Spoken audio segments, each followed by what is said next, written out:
Welcome, and thank you for joining us for this special edition of Napa Valley Sessions in celebrating of our inaugural auction, which is our direct from the cellar Napa Valley Library Wine Auction. My name is Beth Novak-Milliken. I'm with Spotswood Estate Vineyard and Winery. I run our family business, and I serve also on the board of directors of the Napa Valley Vintners. That is an association of more than 550 wineries in Napa Valley that come together to promote, protect, and enhance Napa Valley. The Napa Valley Vintners, along with myself and our fellow members, we've really brought together an amazing collection of nearly 100 amazing library wine auction lots gone into our cellars to put together special lots for your consideration and your purchase that will allow us to continue to support the efforts of our organization. And really, it speaks to the camaraderie and the collaboration that we have here in Napa Valley among all of us as wineries. We really work together and we are a great community of wines. This is all powered by Zacky's, which is the world's foremost wine auction house. And this bidding has been opened. It started yesterday and it will be closing on the 20th of February at 3 o'clock. So you do have some time, but we hope you will get in and start seeing what we have available and bid. You can look at the lots on napavalley.wine and get a sense of what we're offering, but truly people have gone into their cellars to pull out amazing things. And I think you'll be very excited to see what we have. We have also joined forces with Antonio Galloni, who is a really very strong proponent of all we do here in Napa Valley, a great wine palate and a great wine writer who has done so much to bring our wines to you. And he is the founder of a company called Vinous, and actually the founder and CEO of Vinous, which is one of the most influential wine publications out there. And he, as part of that, covers not only the wines of California, but also of Bordeaux, Italy, and Champagne. He also, in addition to everything that he's done, he's out here every year. He's a very hard worker, tastes all of the wines. We always appreciate meeting with him annually, Aaron Weinkauf and myself. But he also has led the pioneering effort to map the vineyards of California with a cartographer from Italy. And in fact, one of them is right behind me. This is the map that we have of the St. Helena appellation signed by Antonio, and it hangs on our wall. So the fact that he has taken the time, he and his team have taken the time to map these areas and map our appellations, it's absolutely amazing. It had never been done before, and he continues to expand on that work. Prior to starting Vinous, Antonio was the lead critic for Robert Parker's Wine Advocate. And then even prior to that, his educational background is very impressive.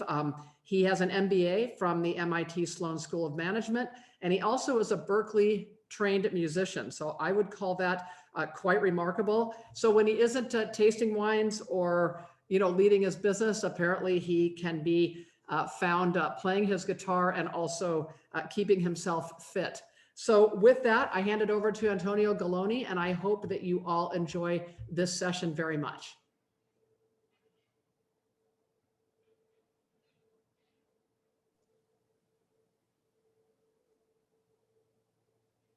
Well, Beth, that's quite the introduction, and I do my best to live up to it. Fortunately, we're joined on this panel by 4 really great winemakers, so it's going to be not so hard. For everybody watching, just going to give everybody a minute to dial in. We have a huge audience so far, over 150 people, which is great on a Friday afternoon. We're out going to have a fantastic time tasting the wines of Oakville, talking about Oakville, and getting into all sorts of nitty gritty. We have a Q&A function on this call, so I encourage you to ask your questions. It's a really rare opportunity to sit down and be able to chat with 4 winemakers and to be able to pick their brain on whatever you want to talk about. Vineyards, winemaking, viticulture. So I'd encourage you to ask questions. And we're gonna dive in. Just as a reminder, that the Napa Valley sessions is part of the library wine auction. These sessions are being recorded in case you miss it or have to drop off. We had a really great panel yesterday with 3 young winemakers. Today we're going to talk about Oakville. The other subjects coming up are Rutherford. We've got a seminar on the southern reaches of Napa Valley, so meaning Stag's Leap and Coombsville and Oak Knoll. And we're going to wrap up on Wednesday with a seminar on wines that are not Cabernet Sauvignon. So that will really round out the whole program. And so, yeah, so let me introduce our panel. You know, it's Friday. I would encourage everybody to have a glass of wine. I'm going to pour one. This is very important. So, wine. Let me tell you about our 4 panelists. It's a great group. We're going to start with Paul Hobbs. Obviously, I think a lot of people know his name. I used to sell Paul's wines when I was a waiter in Boston when I was out of work musician in the mid 90s. So I've known these wines like a long time, dating myself, but it is what it is. Paul makes these beautiful wines in Napa Valley, but also has major projects all over the world, including Argentina. We were talking today about wines in the Finger Lakes before we turned on the button. He's making his wines since 1991. He interned at Robert Mondavi in Opus One, so it's a pretty stellar resume. Speaking of which, then we're going to talk to Michael Solacci. So I'm going to show you in a second the maps that Beth alluded to, but we're going to taste Oakville from west to east. Then we're going to go to Opus One with Michael Solacci, the first head winemaker at Opus. First vintage in 2001, Michael. So I'm assuming there's a lot of large formats that are going to be bottled this year. But he's worked all over the place. King Estate, Stag's Leap, BV for Opus, studied enology at the University of Bordeaux. So that's super impressive. Stephanie Putnam makes an enormous number of different wines. Today we're talking about the Raymond wines, but she also makes all the Jean-Charles Boisset wines. So that's an enormous range that I get to taste every year. She worked at Hess for 10 years and Farniente before that. So obviously a lot of experience. We'll be tasting one of her wines, but she makes a whole bevy of them. And then we're gonna finish with Annie Fabia, who has a unique background amongst our panelists because a lot of her expertise is in the viticulture. And she spent a lot of time working with David Abreu, Kathy Corson. And so there's a really great opportunity to get into the nitty-gritty of viticulture and farming and analysis of land, which is so important because all of these wines really start in the vineyard. So, Paul, I think it's great. We've already got some questions, which is fantastic. We will, I guess I might as well get this one question. I mean, I'm lucky that I get to taste all 4 wines, so we'll talk to them as we go. Henry, I'm tasting all 4, but we're going to start with Paul's wine, which is here, and this is I'll talk about this a little bit later, but it's one of the wines actually in the auction. But Paul, this is your 2012 Cabernet Sauvignon from Beckstoffer To Kalon. You've got maybe one of the longest, if not the longest, history of working in this vineyard because you've been making wine there since 1999, if I remember correctly, which is the very early days of after Andy bought that piece, replanted, and started selling grapes. And so I think would love to hear your perspective of this historic vineyard, and let's taste this wine. Tell us about it. Great, thank you, Antonio. And my action is fortuitous in a way that I got to work with this particular vineyard. This section that Andy bought, I believe in 1993, is the old BV Block 4. And as part of the original To Kalon estate, which is like over 360 acres that was established, I believe, sometime around the 1870s. That's gross acres, I believe. We also at Mondavi, the years that I was there, the 6-7 years that I was there, worked with another part of the To Kalon vineyard and made Opus One, of course, the Mondavi Reserve wines. But that was all of a blended approach where we didn't make a vineyard designate. And I had worked some in Burgundy in '84. I was pretty familiar with the Bordeaux model, but I wanted to make vineyard designate wines. And when I found out about it, was just by chance, I had called Andy I was consulting to another client, and I called Andy to buy some Chardonnay for this client. And Andy told me, hey, listen, are you interested? So I did get in. I was one of the early ones. He told me that he had purchased and was redeveloping BV Block 4. What's really curious, kind of to me, is that it's sort of a magical sequence of events, because when I was a Davis student back in 1975, 76, we would go up to Walnut Drive on weekends after the harvest was finished and pick the second crop and then take that back and make it into wine. So I actually started making wine in the bathroom of our little abode back then. What I've always loved about it, about the wine, I think these soils and climate sort of hit a sweet spot. And when I began working with the vineyard, which was planted in '96 on a Bale loam soils, and Bale loam is basically reasonably well drained, very gravelly, some loamy soil, not much slope, only actually nearly level. There's gravelly, and Cabernet loves that. And so the other important factor here is that in Yountville, there's a choke point caused by the Yountville Hills. And on my trips back and forth between Mondavi and my home in Napa, I recognized that the temperature at 6 or 7 o'clock in the afternoon was about 10 degrees warmer in Oakville than it was in Yountville. So this is really very important, capturing the freshness of fruit, the natural acidity, and so on. And so I think that's reflected in this wine. It still has a beautiful, vibrant color, even though now it's 9 years old. And so I think it's that, you can see the youthfulness just by looking at that. But To Kalon in particular has an amazing tension and structure. And I think that's a function of the soils. And again, these soils are kind of like washed down from the mountains. So they're alluvial and very rocky and limiting in the growth of the vines. 12 as a vintage, by the way, what I can tell you is that we had a very good spring condition, so the set was large. We had to do a considerable amount of thinning, and but in the end, it turned out to be a cool vintage. It started sort of warm. We were a little bit ahead of schedule, but by fall and the harvest season, things slowed down so that, in fact, the harvest was quite late.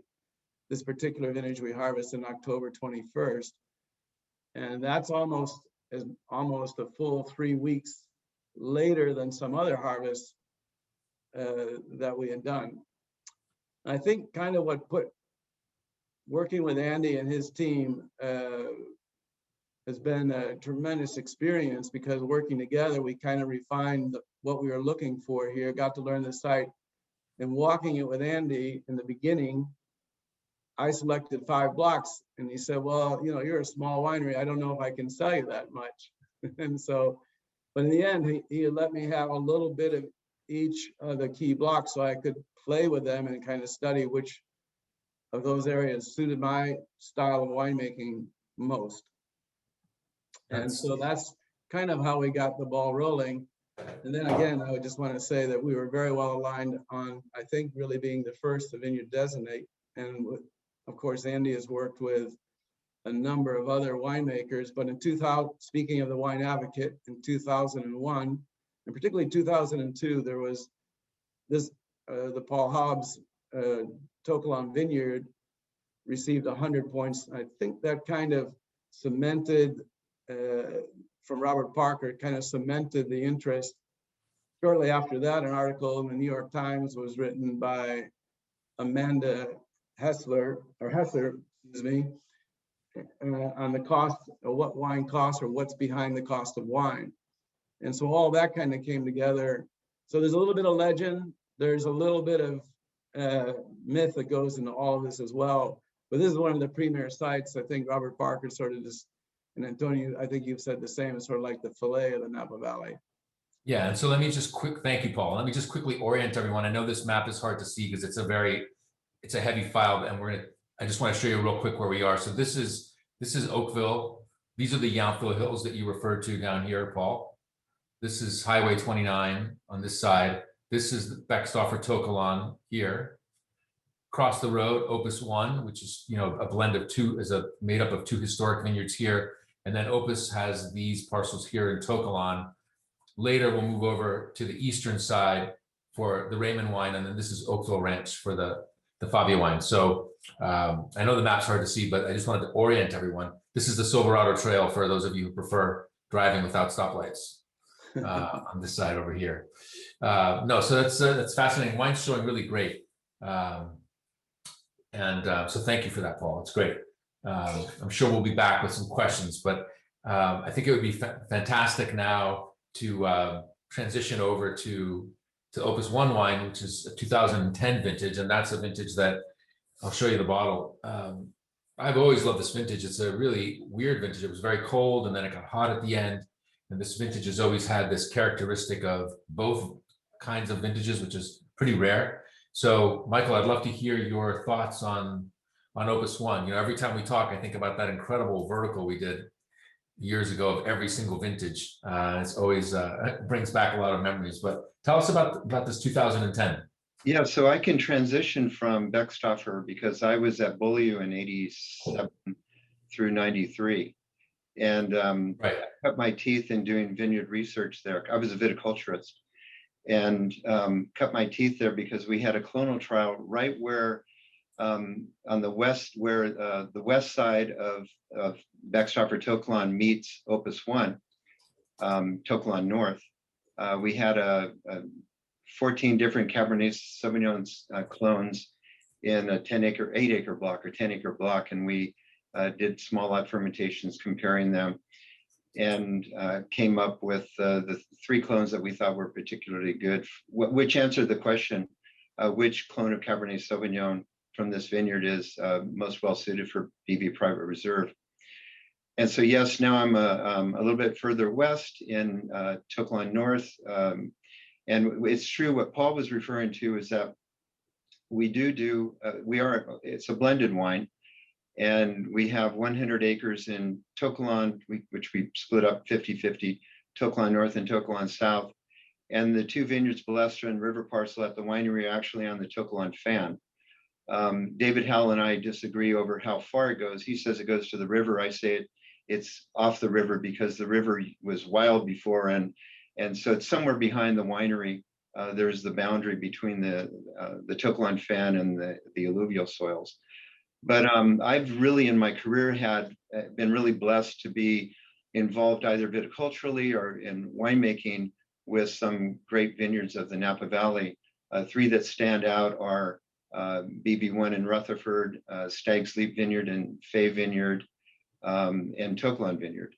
So it's been a great, very enjoyable career in the vineyard. And the soils, as you go, the source of the Tokelon Fan is just to the west of our Tokelon North vineyard, and that Tokelon Creek and Doak Creek are all from that. And you can see from aerial photographs, you can see where streams flowed years ago. There's a lightness to the soil, and there is among the cobblestones and gravel in the westernmost blocks, there are lots of Native American arrowheads. And as you go from west to east, there's less gravel and more clay. And there's still plenty of clay in Tokelon North, which provides a great reservoir for water for the vines. Our vines are a little bit more densely planted than our neighbors, but I just think that any of those sites in that area, whether it's Beckstoffer, Tokelon, Mondavi, Steedert, McDonald, and then going south, they just produce really great wines. There's one vineyard called Monastery that is part of that too, and just produces incredible wines. So it's a great appellation, and heading to the east as well, great appellation. We're tasting the 2010 today, and I chose it because it is my favorite since I've been here, because it was such a challenging vintage. I felt it was like being in an Aikido match with Mother Nature, because we had lots of rain, it was cool. We left up to 20 leaves on the shoots going into June to mop up to evapotranspire the water from the lower horizons. In the end of June, we had a little heat spell that was forecasted, and the question was, do we remove some of the demand, do a hedging, or do we give the vines a little bit of water? I chose to give the vines a little bit of water because I wanted that leaf surface area to remove the rest of this, to diminish the water in the lower horizons. And then, of course, July was very cool. We progressively were doing hedging, and I think it was the 8th or 10th of August, Natalie Giray said, she's our director of viticulture, asked me if, she said, everyone's stripping leaves to expose clusters. Can we do that? And I said, absolutely not. I had this sense that we were going to have heat spell. You know, I'm sure everyone on this screen has had experienced these things. And I said, you need to figure out a way to protect the vines from mildew and botrytis without stripping leaves, increasing the frequency of sprays, or increasing the amount, the volume of sprays, and let the leaves protect the berries from the sun. And 25th of August, we had a pretty terrible heat spell. Following week, we had another one. Then the middle of September, we had just purchased our optical sorter, and we need, the facility manager asked if we could find a ton of grapes to test it. And I said, sure, we'll find, that should be easy. Even though we were 3 weeks out from when we thought we would start picking, we went out and we found 20 tons. And I was saying to Natalie, there's something interesting. Why is this fruit ready so early? So then we looked at weather data, and it was obvious that the temperatures didn't get too hot where the vines shut down. It was just nice and steady. So the vines were working, making flavor and aroma compounds and producing sugars, and they were in balance. And so we went out and checked every single block and every single vineyard, 170 acres, and put the fruit and vines into 1 of 3 categories. The fruit's ready to be picked. It's not ready to be picked, but the vines need water to get through the heat spell, which is coming the following week. Or the fruit wasn't ready to be picked and the vines didn't need water. And we ended up picking 18% of our entire crop that first weekend. So kind of a nice dive into the deep end of the pool for everybody working on Sunday. You know, we let people go to church, but over in Oakville. And then we waited a little bit to let the vines recover, and that's where you're getting that duality. There's some nice freshness, like stems of red roses, and then rose petals, and then the one of the hallmarks markers for Cabernet Sauvignon in Oakville, in a lot of places, cassis and lots of baking spices, and I love the mouthfeel. It's very the tannins are really smooth and round, and the texture is very silky and creamy, great acidity because of the early part of harvest, and has a nice long finish. So there's a lot of good intensity. So yeah, it's showing really well. Just starting to kind of enter that first plateau where you can start to get some of the secondary, I guess, the secondary sort of characteristics, leather and tobacco, and it's showing really beautiful. I've always loved this vintage. So thank you, Michael. Beautiful. thank you. So Stefan, welcome. You make so many wines from so many different appellations, probably more than the other 3 panelists. So I thought your perspective would be really interesting, because you do vinify wines from so many parts of the valley. But when I taste your wines, this is always one that I like particularly, which is your Oakville wine. That's part of your Raymond Appellation series. You know, you've got Stag's Leap, and you have Rutherford, and you have St. Helena, and so on and so forth. So as somebody who makes wine from all over the valley, what is it about this appellation that particularly speaks to you? Well, You have to unmute yourself. I am unmuted. No, you're good. You're perfect. Okay, good. Thank you. So, having made wine all over Napa Valley, I think that Oakville is in many ways sometimes a sweet spot. You get a lot of cooling in the northern part of the Napa from the Knights Valley area, and then you get cooling from the southern part of Napa that typically goes up to Yountville, and then you get the northern cooling that goes down to about St. Helena. So Oakville tends to be that sweet spot where it's usually warm, but not excessively hot all the time.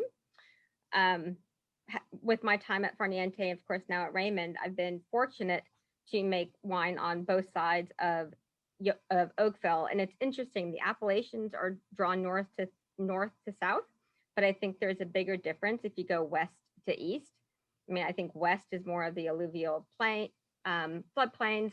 You get wines that are a little bit more plush.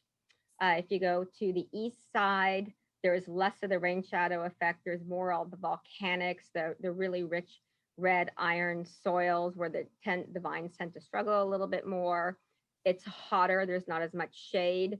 So you would think that that area would bring in excessively hot and ripe wines.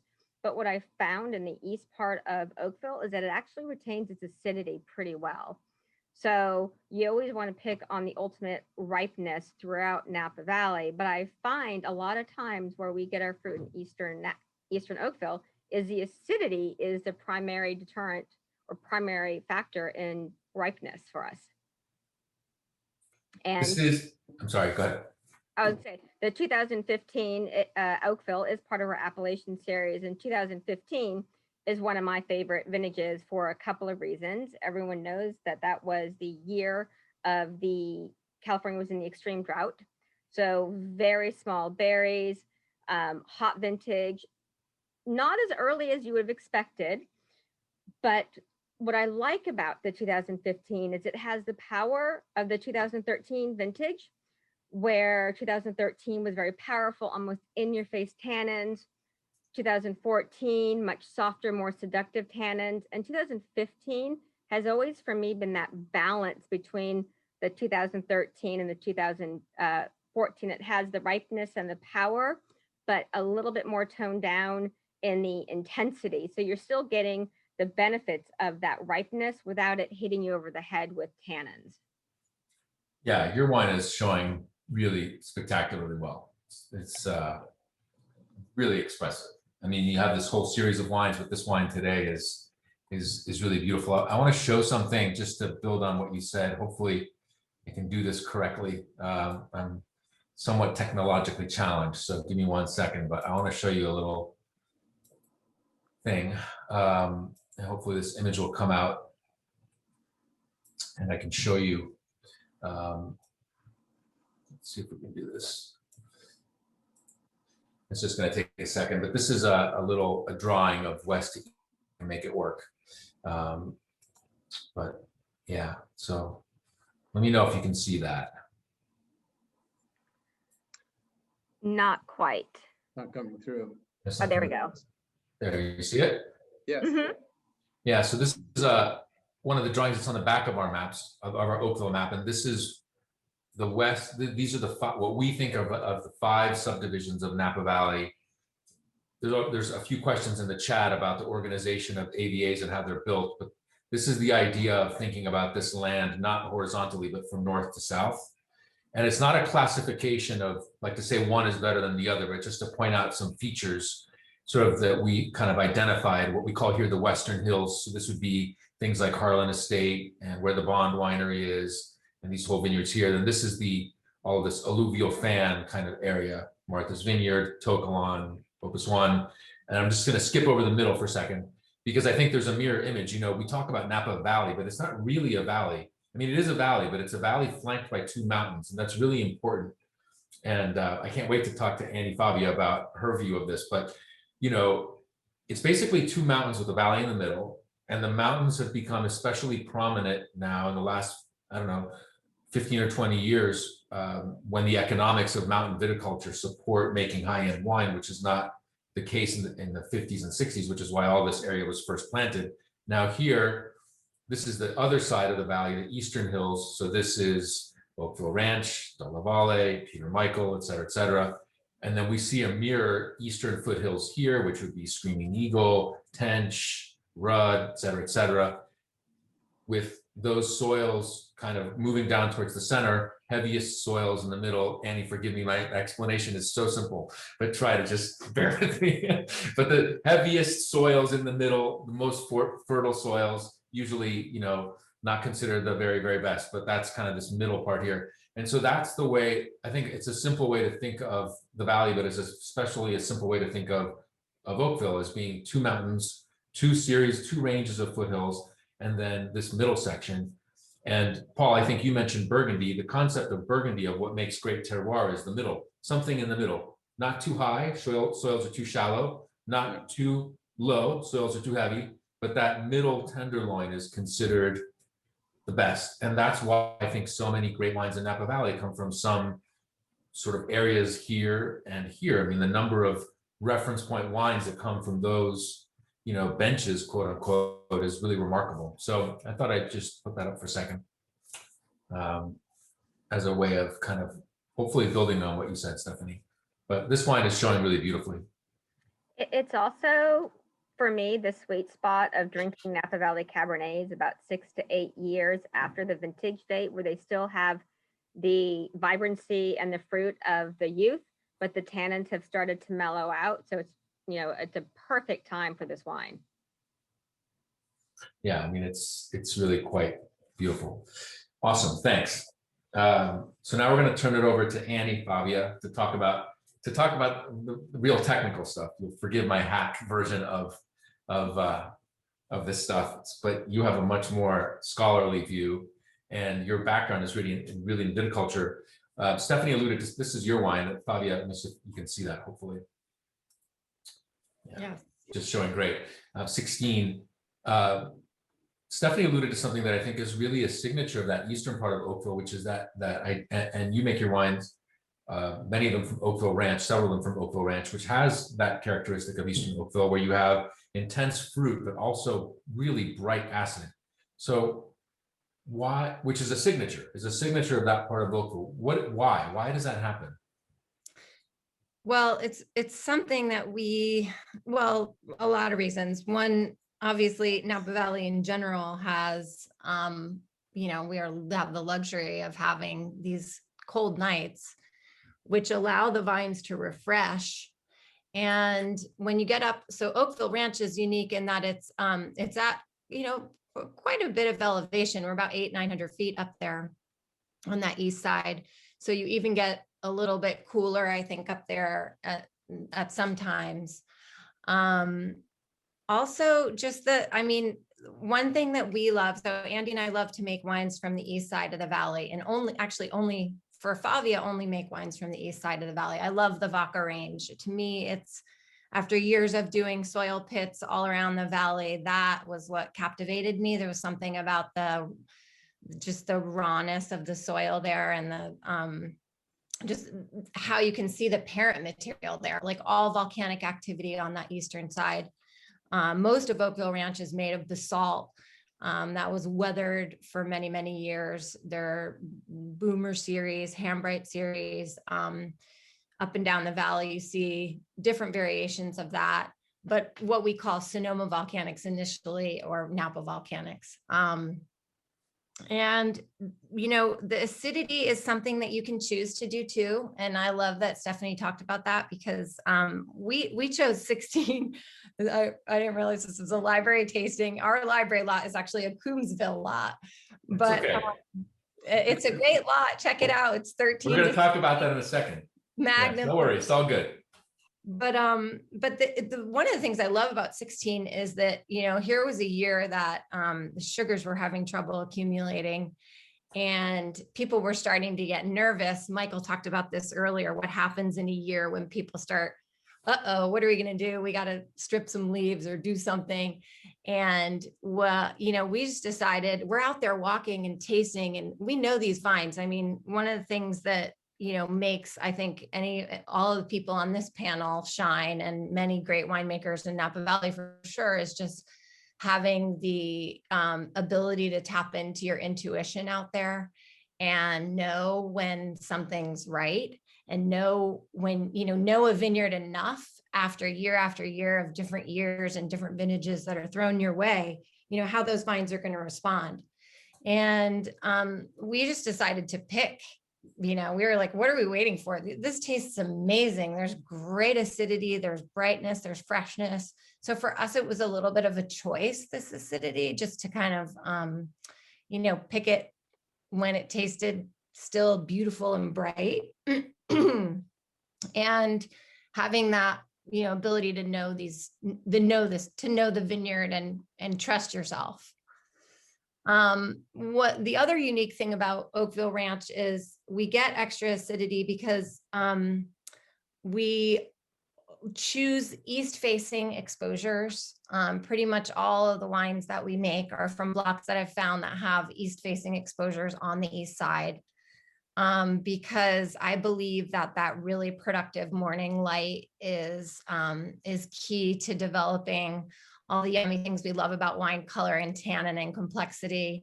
And that afternoon sun in the Napa Valley can be kind of intense, and the vines can kind of shut down in the afternoon. So to really take advantage of that morning sun, I love those eastern exposures. And this property has like a little bit of a valley that kind of is up on a bench. This wine is also half Cabernet Franc. I think Cabernet Franc in Oakville, a lot of Cabernet in Oakville for sure. I know Cab is king, but there's this other little variety called Cabernet Franc that really loves those rocky soils and loves the depth of what it has to go through. Cab Franc, like Cabernet Sauvignon, loves a struggle, and those real rocky soils give it a challenge for sure. I don't know if that answered your question about acidity, but we've done a lot with viticulture in terms of trying to mitigate that direct sun exposure. So looking at row direction, where is the sun at the hottest part of the day, and how do we design our vineyard architecture to be able to take advantage of productive light and shy away from that really intense light. So row direction is one thing. Trellising, I mean, you watch this happen over the years. We had these wide trellises in the 80s and 90s. And then everybody, land prices started to go up. So everybody wanted to take advantage of every single inch of soil. So we planted these super tight vineyards, and then we had to have a vertical panel. And then our fruit got exposed more to sun.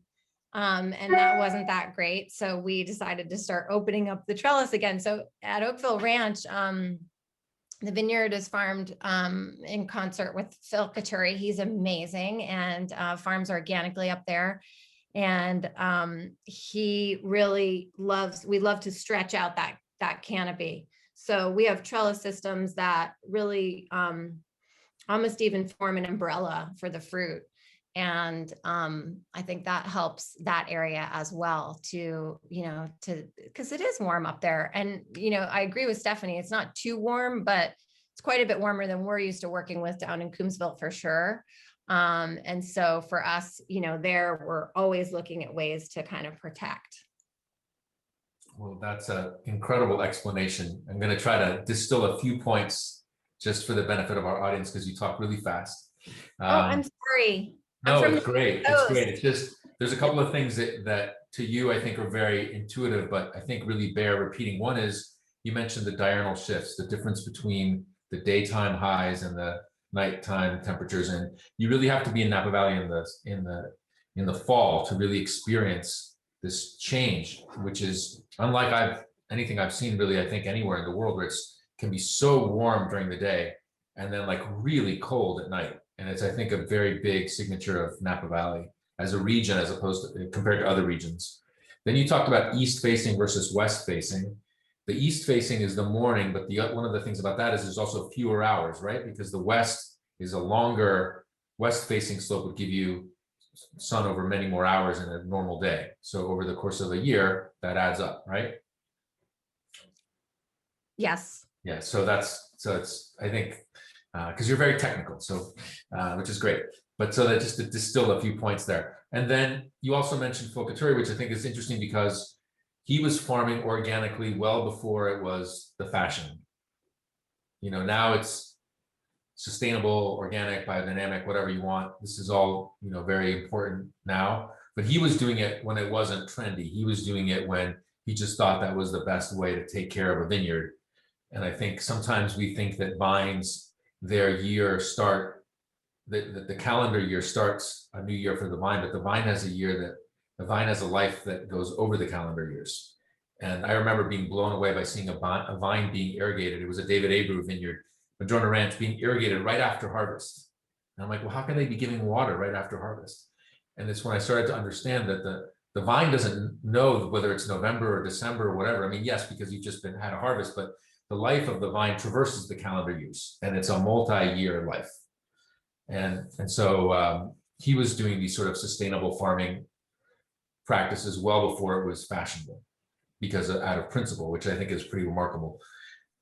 I want to ask you about your wine, Cabernet Franc and Cabernet Sauvignon. So when do you blend? When do you do the blend? Is it a co-ferment, or is it a wines that are aged separately and then blended?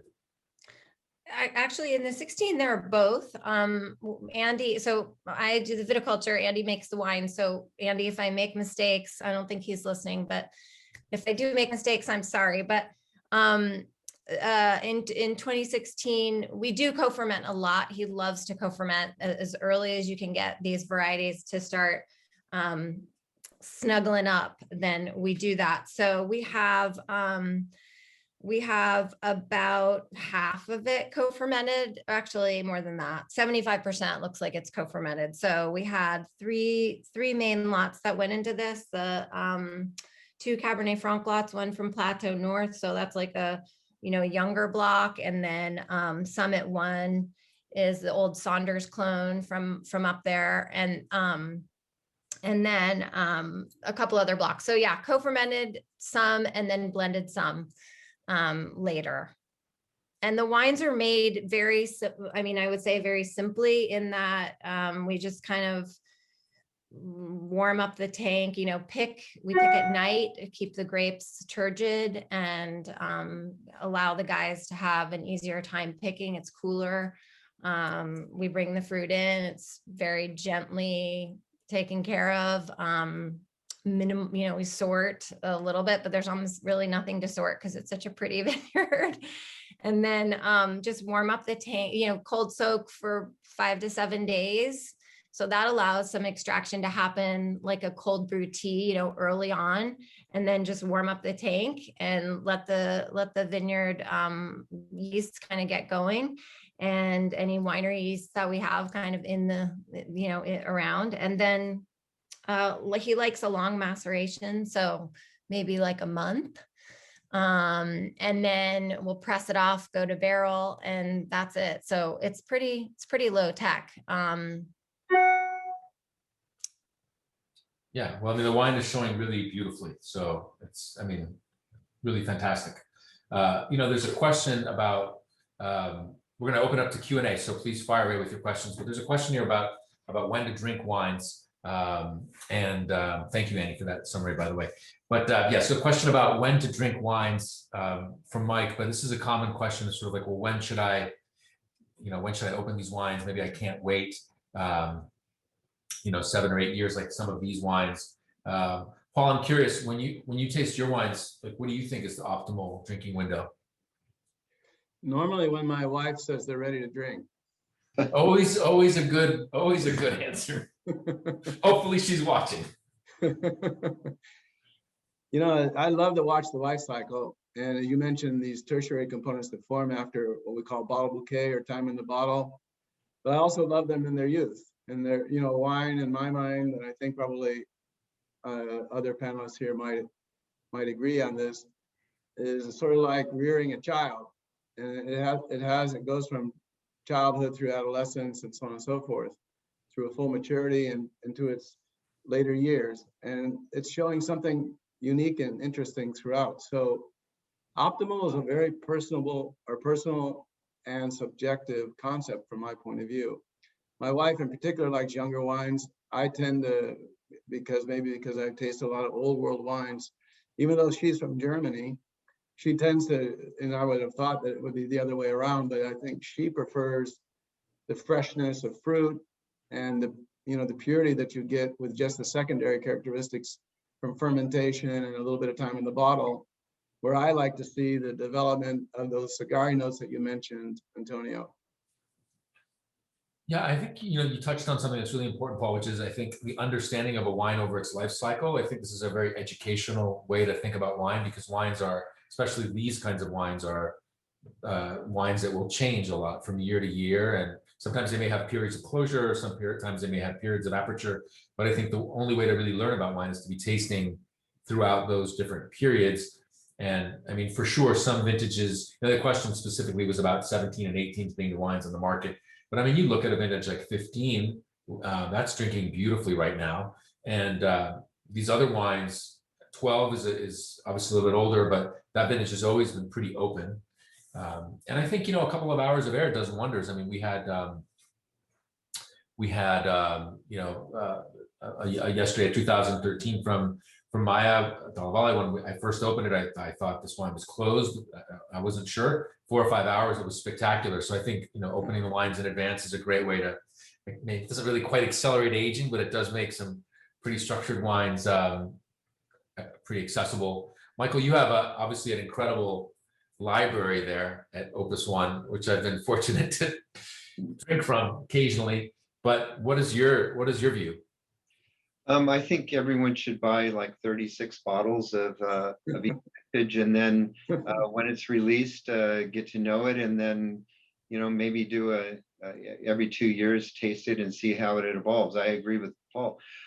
I think I like the wines at all ages, and the first vintage here was 1979.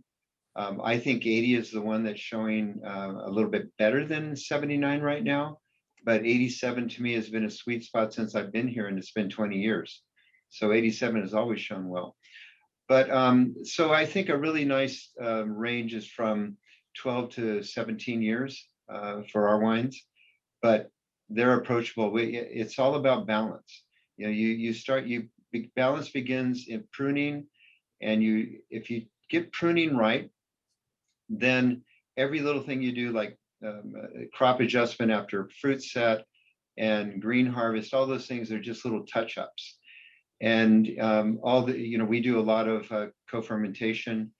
I know when I was at Stagsley Point Cellars, and when I first came here, I kept everything separate. Also did the same thing in 2020 for different reasons, but we got to a point where the last few vintages, it was the 3rd or 5th blend that was our final blend, and that was just because of all the co-fermentation and blending we did in the vineyard. And I think that lends itself to wines that are accessible. If you're seeking balance from the very beginning, you find you have wines that are very accessible upon release. So yeah, no, that's interesting. That's fascinating. I mean, you obviously have the ability to draw on more wines than most people, so your opinion is especially valuable in that. We've got a couple of questions on farming, and I think that's great, because so often it's about vintages and about blends, and it's all about winemaking, but obviously it all starts in the field. And Stephanie, I know you've got one wine that you make from a more sustainably farmed plot. So one of the questions is, do you notice a difference in the wine? And if so, what is it versus all the other wines that you make, just given your extraordinary perspective? So we are certified organic and biodynamic, both the vineyards and the winery itself. It's a very important philosophy for Jean-Charles. And we're talking about Raymond, right? The Raymond Vineyard. Correct. Which is in Rutherford, but it's okay. Sorry, but I think you're talking specifically about our Theater of Nature, or excuse me, our Acre and a Half Red. And so exactly. That's certified organic and biodynamic, and it is all co-fermented. And it's typically 60-ish% cab, and depending on what the vintage wants to give us, sometimes Merlot is more predominant, sometimes there's more Malbec. I think it's a wine that shows the sense of place and also the sense of the vintage itself, because some years you'll have more or less of certain varietals. But what I notice most is that the organic and biodynamic is really, it creates a vine that can withstand a little bit more of the extremes that Mother Nature wants to throw at us lately. If it's be the heat or extreme cold, I think it just helps it create a more natural buffer into protecting itself against some of these extremes. So is that because the vine over time becomes less reliant, and it just sort of learns to kind of be self-sufficient? it learns to be self-sufficient. The root mass is also, the soil itself is healthier because we are trying to focus on minimizing our inputs and also trying to make our own inputs, our own fertilizer and use them. So the whole organic matter in the soil is a lot healthier. If you're organic, if your soil is healthier, your root mass is going to be healthier. And if you have healthier roots, that means, it's the life support of the vine. So if that is healthy, it allows the vine itself to be healthier and withstand a lot of the variability. So that's what I see the most, is that there's a little bit more health and a little bit more vibrancy throughout the wines. Yeah, no, it's fascinating for sure. I mean, we could spend an entire hour just talking about this, but I want to touch on climate change because that's such an important topic. And Annie, I'm curious, when you're thinking about farming and what you want to do in the field, how has climate change changed the way that you approach your vineyards? Yeah, it's a great question. Just drawing on what Stephanie mentioned about the vine health. I mean, I think the more that you can build resiliency in the vine through, that microbial activity in the soil and number one, and also touching on what Michael was talking about, like setting up the vineyard right. I mean, if you build the right architecture from the start and the vine is allowed to be in balance, and balance is a word that gets thrown around so often that people kind of turn off to it. It's like minerality, but like really balance is important. And it's important in that you match the soil type. You mentioned all these different soil types in Oakville from, the west side to the east side. They're all good. They can all make delicious, lovely wines. You just have to know what you're in, so if you're in a rich soil, you need a more vigorous rootstock. If you're in a less vigorous rootstock, if you're in a real rocky area, you have to be, have a rootstock that matches, have a trellis system that matches, and be able to have the vine self-regulate. And that's the goal, to build balance through the vineyard architecture. So setting up the vineyard well from the beginning, and then the farming that you do, allow the vine to stand on its own legs. I mean, teach it to weather these heat spikes that we have without babying it, and building that in. With climate change specifically, I mean, so those are just good vineyard practices. And I'm trying not to be too long-winded because I can go down lots of tangents with this. You can be very long-winded. It sounds like raising kids, kind of. Well, the thing is, I mean, there's so many ways you could go. And with climate change is interesting because, we've gotten pretty much everything thrown at us here recently. And the vines can take it. They've been around for thousands of years and they're extremely resilient. And as long as you set them up for success, I think they do well.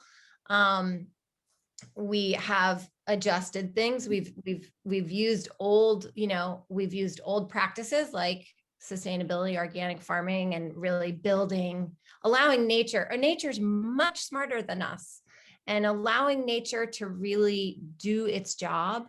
And then just helping it along. The other great thing about organic farming and biodynamic farming is there are no quick fixes. So you have to be there all the time with your vines. You can't, phone it in. You got to be out there every week, looking at the same vines, walking the blocks and seeing problems, opening that third eye, that intuition we were talking about before, and like seeing what's happening before it kind of, it's showing its real obvious signs, because then you can respond to it quickly.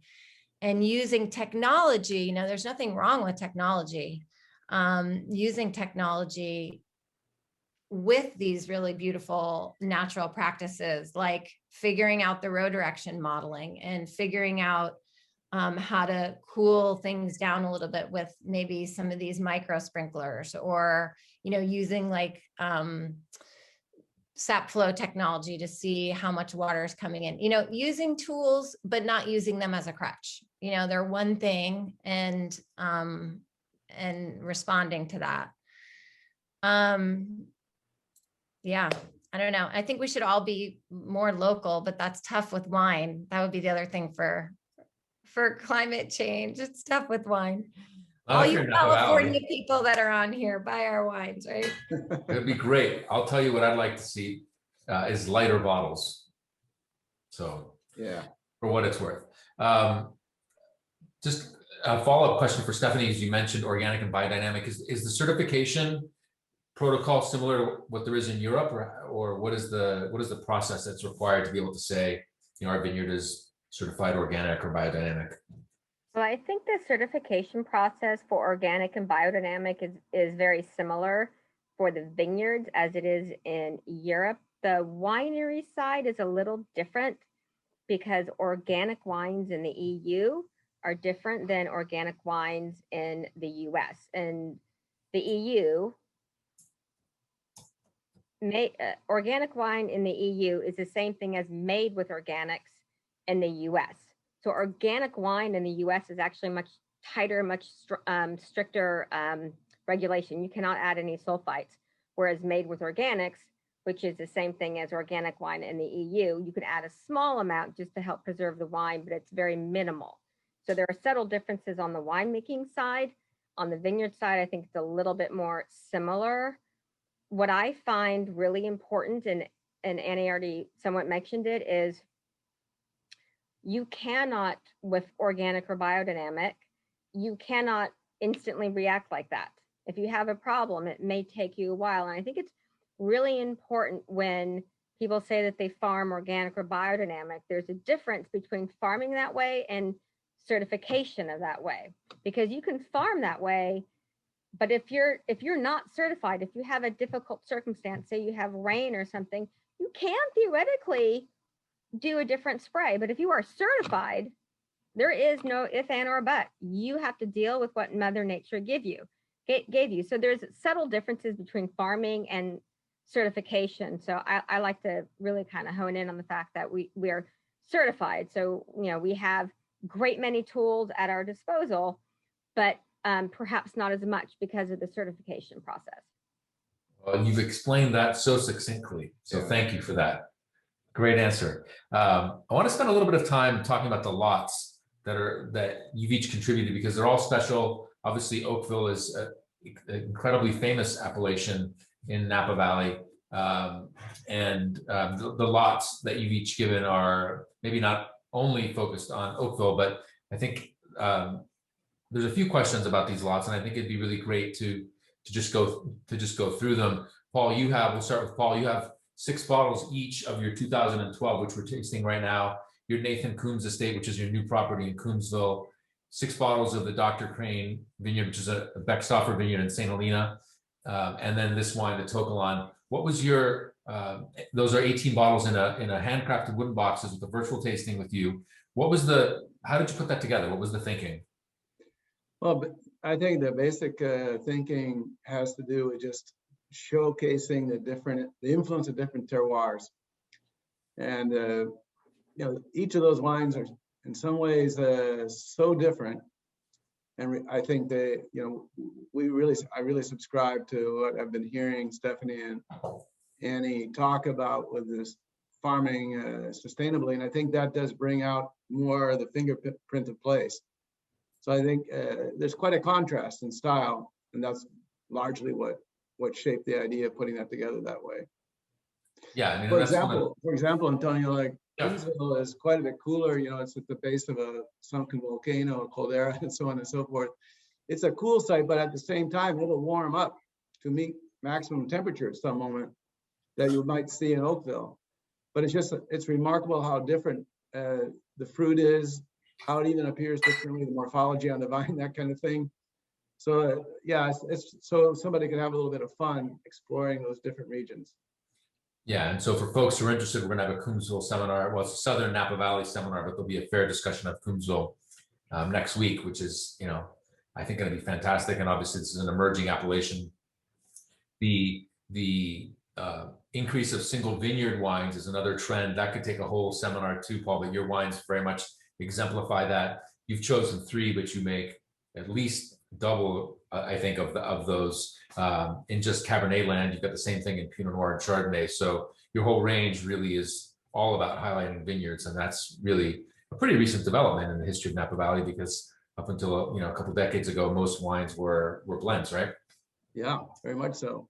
And then we go to Opus One, which is there were a lot of questions about when should I drink a wine, and this lot would answer a lot of questions, wouldn't it, Michael? I mean, you have a bottle each of the 79, 87, which you just mentioned as two of your favorite vintages, 91, 01, and 10. They're 6-liter bottles, which is ridiculous. And a tasting with you when the world comes back to normal, whatever that's going to look like. But do these 5 vintages share something in common, or how did you pick them? Because you could have picked obviously from a lot of things. I chose them based on what I would like to drink. Oh, that's good.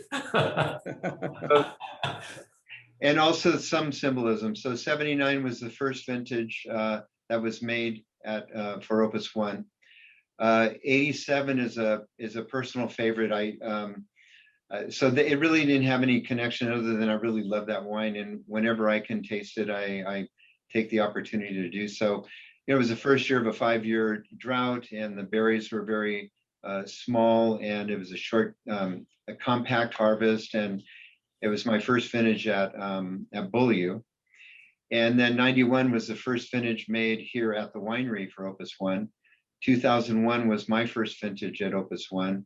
And being dyslexic, 2010 was the opposite of 01 and my favorite since I've been here. So they were, like, to me, highlights, and also plays right into what we were talking about earlier. You can, if you tasted those all in one meal, you could see youth, midlife crisis, and old age at the same time. None of those vintages is old, Michael. None of them is old. No, I know. Hey, Michael, I just want to interject that if you open a 79, let me know, because that's the inaugural vintage, which I was fortunate to be there. I'd love to try that. Yeah. Well, these are 6-liter bottles, so whoever opens them, if they're going to open them at one meal, has to have a lot of friends or have a very big capacity for alcohol, or a Coravin. That's an incredible lot. And then looking at the Raymond lot again, the idea of exploring vintages, I think it's really cool, because these lots really allow someone to do that, to sort of taste wines at different ages. You have also 6 liters, 1 bottle each. Stephanie, of your 05, 06, 07 generations. So tell us, we haven't talked about that one, but tell us a little bit about your lot and what went into putting that together. Well, let's be honest. I gave a couple of suggestions to our beloved marketing team, and then they decided, but I thought it would be fun to do a vertical, and 2005, 6, and 7 are all great years for different reasons. They're also some of the last vintages that Walter Raymond participated in. So there's a little bit of a historical backbone behind this, but 2005, much more generous year. 2006, that was a year that everyone really started talking about global and climate change. It was a much cooler vintage.